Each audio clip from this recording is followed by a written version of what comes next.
மீனம், மிதுனம், கன்னி, தனுசு இந்த 4 லக்னம் போகும்போது இருக்கக்கூடிய நடைமுறை சிக்கல் என்னென்னா, இது சைஃபன் சொல்லுவாங்க ரைட்டுங்களா, அப்படியே ட்ரெயின் ஆகிற மாதிரி புதக்குழின்னு சொல்லுவாங்க. இந்த புதக்குழியில் போடுற மாதிரி நீங்கள் எவ்வளோ பணம் போட்டிங்கனாலும் அது வாங்கிக்கிட்டே இருக்கும். உங்களுக்கு மட்டும் என்ன தோணுன்னா, நான் எப்படியும் ஜெயிச்சிருவேன், மேற்கொண்டு இன்வெஸ்ட் பண்ணால் ஜெயிச்சிருவேன்னு ஒரு நம்பிக்கையிலேயே ஓடுவீங்க பாருங்கள். இது உங்கள் கையில் என்னென்னலாம் வாய்ப்புகள் இருக்கோ, கடன் எங்கெல்லாம் வாங்க முடியுமோ அவ்வளோவையும் வழித்து தொடச்சி கொண்டு வந்து பிஸ்னஸில் போட்டு அதை மேற்கொண்டு எடுக்க முடியாது. சார் பணம் இருக்குது சார், 100 கோடி ரூபா எனக்கு வர வேண்டியிருக்கு, ஆனால் என் கிளைண்ட்கிட்டேருந்து எனக்கு வரல, அந்த பணம் வந்தாலே நான் கோடீஸ்வரன் சார் அப்படின்னு சொல்கிறவங்க பல பேரை பார்த்துருக்கேன்.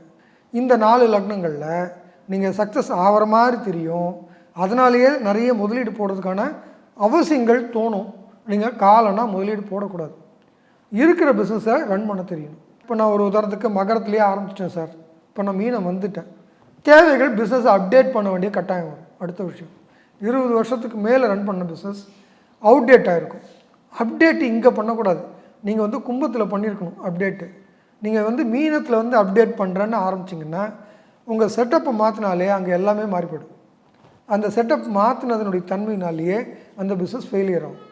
இப்போ இங்கே மேற்கொண்டு முதலீடு போடக்கூடாத இடங்கள், தொழில் பண்ணக்கூடாதுன்னு சொல்லலை, முதலீடு மேற்கொண்டு தொழிலில் போடக்கூடாது. முதலீடு போட அது சைஃபன் ஆகுமே தவிர அது உங்களுக்கு காலனாக்கு திரும்ப ரிட்டர்ன்ஸ் தராது அப்படிங்கிறது தான் இங்கே நிகழ்வு.